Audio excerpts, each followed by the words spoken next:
नमस्कार दोस्तों, मैं समृत राठौर अपने YouTube चैनल समृत सर पाठशाला में आप सभी का स्वागत करते हैं। तो आज हम लेके आए हैं आज एक नया टॉपिक जिसका हिंदी है, जिसको सामान्य हिंदी और उसका जो टॉपिक है वो है आपका वर्णमाला। तो आज हम बताएंगे हिंदी में क्या है कि लगभग जितने एग्ज़ाम्स होते हैं, स्टेट लेवल के एग्ज़ाम हैं या जुडिशरी के एग्ज़ाम हैं, उन सब में हिंदी बहुत महत्वपूर्ण हो गई है। तो हम सबसे पहले जो बात करेंगे वो करेंगे हिंदी वर्णमाला की। तो हिंदी वर्णमाला में सबसे पहले बात आती है वर्णमाला। समझते जाएंगे, आराम से नोट भी करते जाएंगे। वर्णमाला हमारे दो शब्दों से मिलकर के बना है। नंबर एक वर्ण और दूसरा माला। इसकी एक सीधी बात ये हो गई कि वर्ण मीन्स होती है ध्वनि और माला मीन्स होती है कतार। यानी ध्वनियों की कतार को अगर एक इकट्ठा बना के रख देते हैं तो वो वर्णमाला बन जाती है। इसको ध्वनि क्या चीज़ है ये हम आपको अभी समझाते हैं, या इसको कभी कभी वर्ण भी कहते हैं, अक्षर भी कहते हैं। अब समझिएगा, इनमें फ़र्क है। अक्षर तो जो बनकर के तैयार हो जाता है तो वो अक्षर हो गया। ध्वनि क्या है कि जब भी हम मुंह से कोई शब्द बोलते हैं, जो भी है, आप इतने जितनी वर्णमाला है और जितने शब्द दिए हुए हैं, इनके अलावा आप कोई ध्वनि निकाल नहीं सकते मुंह से। इसका मतलब ये है कि जिस प्रकार की ध्वनि मुंह से निकलती है उसको एक चिन्ह द्वारा प्रदर्शित कर देते हैं। जैसे हमने बोला अ, तो हमारे चेहरे का एक्सप्रेशन था अ, तो हमने इस चिन्ह से बना लिया। हमने बोला ऊ, तो उसको हमने इस चिन्ह से प्रदर्शित कर दिया। तो ये जो चिन्ह हैं, हमने जितने भी 52 अक्षर हैं वो सबके हमने चिन्ह बना दिए हैं। तो वही ये चिन्ह हैं। आप कभी कभी ये परिभाषा में ये भी कह सकते हैं कि ये वो हैं कि वह अक्षर की वह छोटी से छोटी इकाई, वर्ण वह छोटी से छोटी इकाई है जिसके और ज़्यादा टुकड़े नहीं हो सकते हैं, यानी सबसे छोटा टुकड़ा यही है। तो ध्वनि आपको समझ में आ गया और कतार समझ में आ गया। अब हम बात कर लेते हैं वर्णमाला के दूसरे भाग की।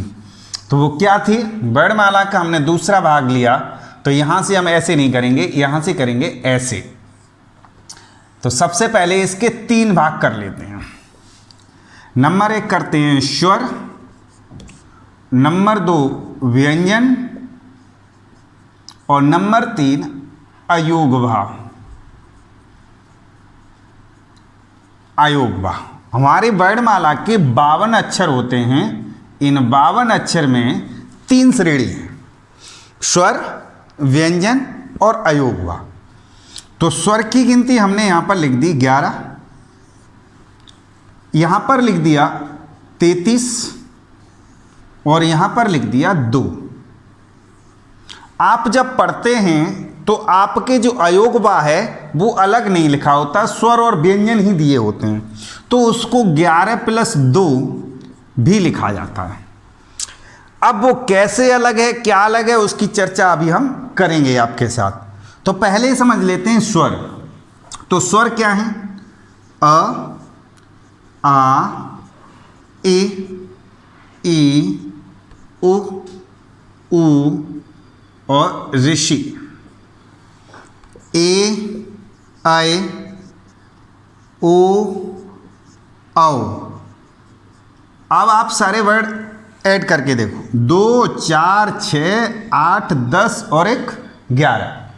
आपके समझ में ये 11 वर्ण आपके सामने दिखाई दे रहे हैं। अब यहाँ पर जो है अंग है, इन 2 को अलग रखिएगा +2 करके, ठीक है? तो आपके समझ में ये आ गए। तो अब ले चलते हैं इनमें क्या है। ये आ, ई ये क्या है? तो इनका वर्गीकरण पढ़ने से पहले इनको पहले पढ़ते हैं मात्राएं। मात्राएं क्या होती हैं? क्योंकि ये कभी भी अपने मूल स्वरूप में नहीं आते हैं, ये हमेशा मात्रा के स्वरूप में आते हैं। मूल स्वरूप में आएंगे और मात्रा के स्वरूप में आएंगे। तो मूल स्वरूप क्या होता है कि ऐसा का ऐसा ही लिखा हो। जैसे मैंने लिखा अवकाश, अब तक तो ये आ है, ये इसका मूल स्वरूप है। लेकिन ये बा और का जो लिखा हुआ था वो समझ लीजिएगा। अब इनकी परिभाषा और समझ लीजिएगा। स्वर, मात्राएं बताएंगे, यहां पर स्वर की परिभाषा और समझ लीजिएगा। स्वर और व्यंजन की परिभाषा क्या होती है? वे वर्ण लिखिएगा जो स्वतंत्र रूप से बोले जा सकते हैं। वे वर्ण जो स्वतंत्र रूप से बोले जा सकते हैं, अभी हम आपको बोल के दिखाएंगे, बोले जाते हैं, स्वर कहलाते हैं। और वे वर्ण जो स्वर की सहायता से बोले जाते हैं,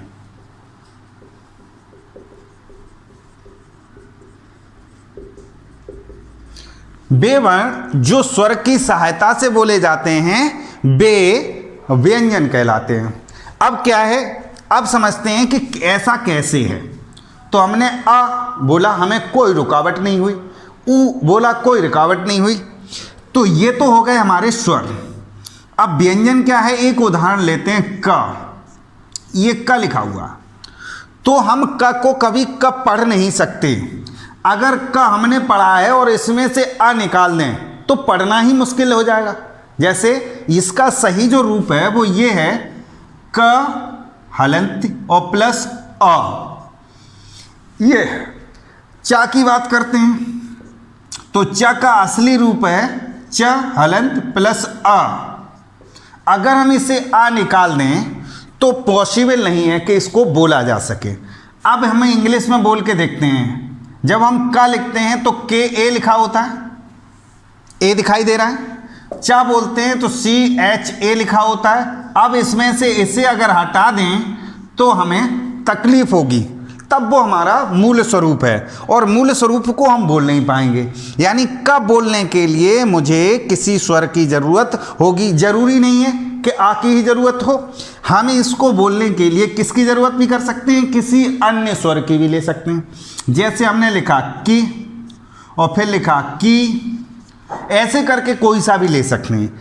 अब ये के और की क्या है, क के साथ में ई ये स्वरूप और इसके साथ में है क के साथ में ई ये स्वरूप। लेकिन जब इनके साथ लिखा जाता है तो ये मूल स्वरूप के बजाय किस में आते हैं, मात्रा के स्वरूप में। तो क ये हलंत लगा के प्लस ई ये वाली और क हलंत लगा के ई, ये है इनका असली स्वरूप।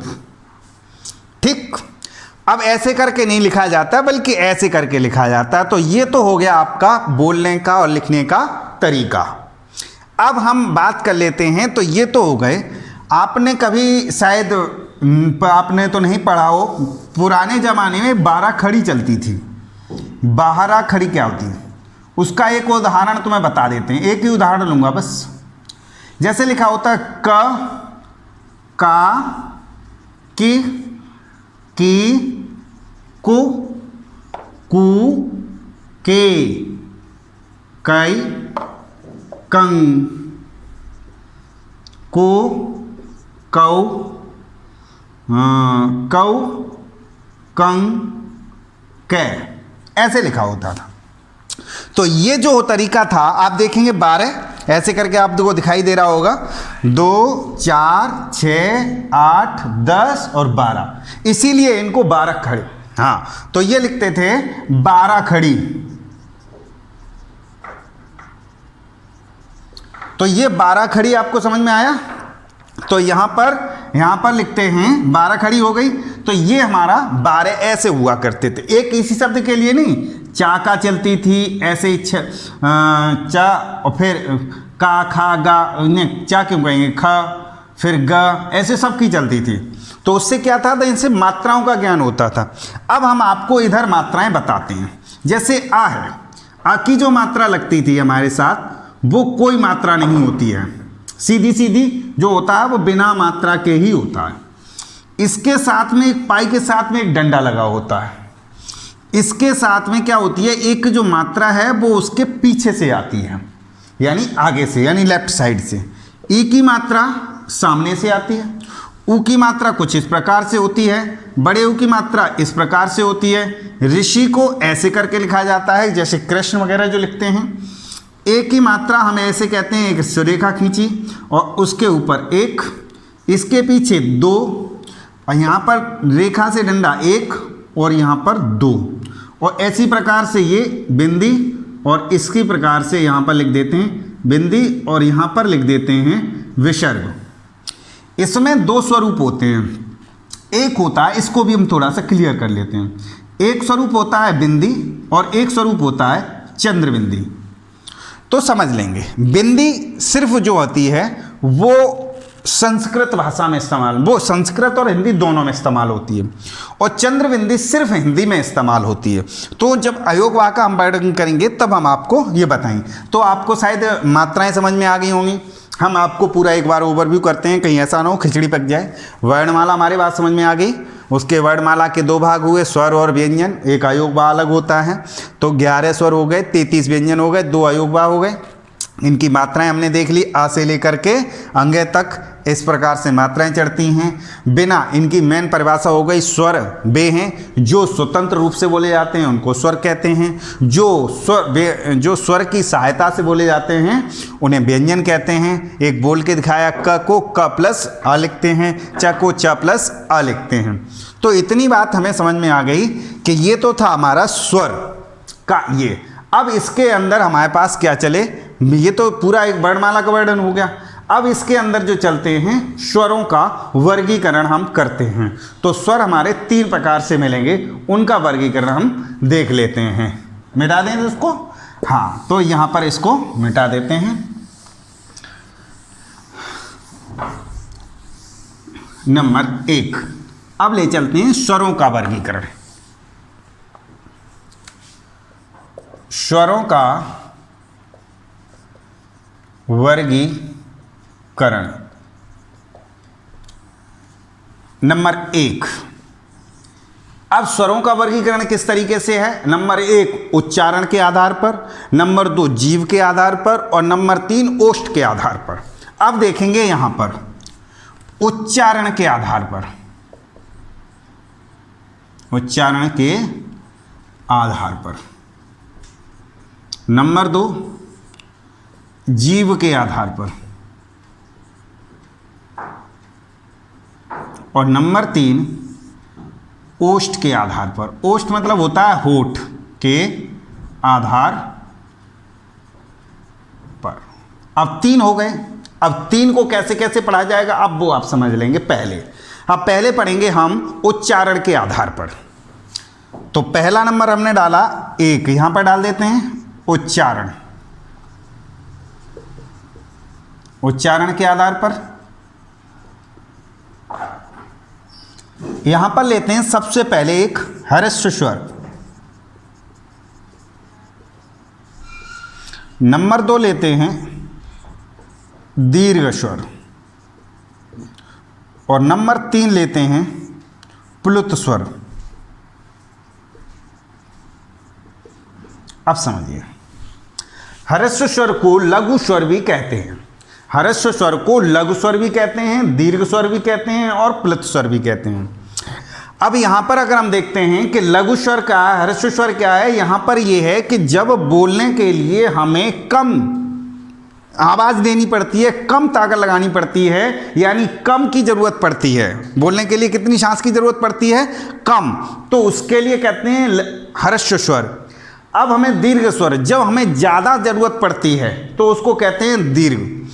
अब एक होता है प्लुत स्वर। अगर हम प्लुत स्वर की बात करते हैं तो इसमें दीर्घ स्वर से भी 3 गुना हमें ताकत लगानी पड़ती है, तो उसको कहते हैं प्लुत स्वर, यानी सांस अगर में जरूरत पड़ती है।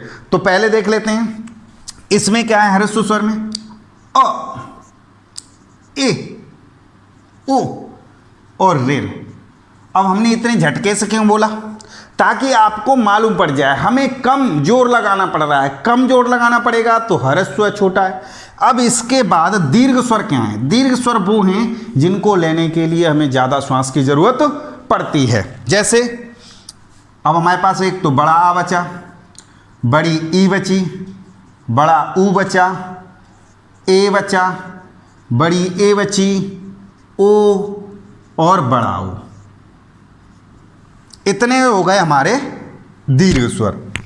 दो स्वर समझ में आए, लघु स्वर आपको समझ में आ गया, दीर्घ स्वर आपको समझ में आ गया, बाकी जो बच्चे सब दीर्घ में आ जाएंगे। एक होता है प्लुत स्वर।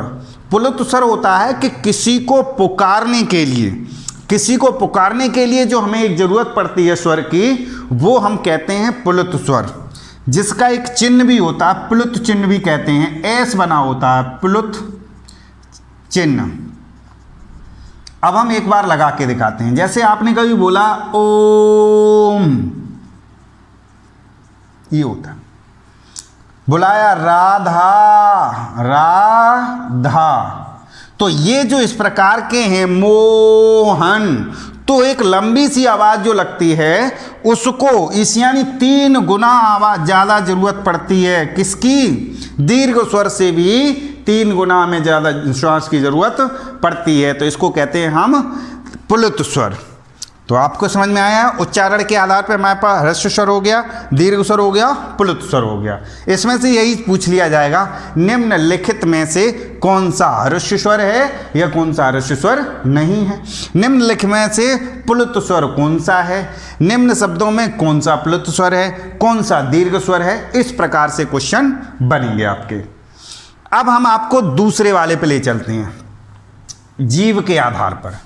तो अभी जो हम बात कर रहे थे, ये कर रहे थे, हमने स्वर्गों का वर्गीकरण कर लिया था उच्चारण के आधार पर। अब दूसरा वर्गीकरण जो हमारा चलेगा वो जीव के आधार पर। जीव के आधार पर अगर हम देखते हैं तो जीव के आधार पर हमारा वर्गीकरण है 3 प्रकार से। नंबर 1 अग्र स्वर, नंबर 2 मध्य स्वर और नंबर 3 पश्च स्वर। अब देखेंगे पश्च स्वर। इन 3 के बाद में हम बात करते हैं कि मध्य स्वर, पश्च स्वर और ये पश्च स्वर। तो इसमें जो हम देखेंगे सबसे पहले क्या है कि अग्र स्वर में क्या आते हैं। अग्र स्वर में आपके हैं वो 4, वो देखिए ए, ई, ए, आई और ऋषि। अग्र स्वर का मतलब आप समझ लीजिए, जिनको बोलने में हमें जीभ का अगला हिस्सा, अग्रभाग, जिनको बोलने में हमें जीभ के अगले हिस्से की जरूरत पड़ती है, उनको हम कहते हैं अग्र स्वर। और दूसरी जो चीज होती है मध्य स्वर। मध्य स्वर क्या है? अ है ऐसे, जिनको बोलने में हमें बीच में, बीच वाले भाग यानी मध्य भाग की जरूरत होती है, उसको मध्य स्वर कहते हैं। और तीसरा होता है पश्च स्वर। पश्च स्वर में क्या है कि बाकी जो पिछला हिस्सा, यानी आप ऐसे करके जीभ बनाओ, जीभ का पिछला हिस्सा अगर हमें जरूरत पड़ती है तो हमें पश्च स्वर होता है। अब जिसमें आपका बचता है उ, उ, ओ, औ और जी। और नहीं कहते बड़ा आ और बचा, एक बड़ा आ और बच गया, इसको लिख देते हैं, आगे लिख देते हैं। तो ये हमारी जरूरत होती है पश्च स्वर की। तो अग्र स्वर, पश्च स्वर, मध्य स्वर। आपको क्वेश्चन कैसे पूछा जाएगा, वो आपको क्वेश्चन यही होगा, निम्नलिखित में कौन सा अग्र स्वर है या कौन सा अग्र स्वर नहीं है, कौन सा मध्य स्वर है, कौन सा मध्य स्वर नहीं है। इतनी बात हमने सीखी। अब हम ले चलते हैं आपको तीसरे वाले पे, यानी कौन से ओष्ठ के आधार पर, यानी होठ के आधार पर हमारा वर्गीकरण किस प्रकार से होता है। तो देखेंगे होठ के आधार पर,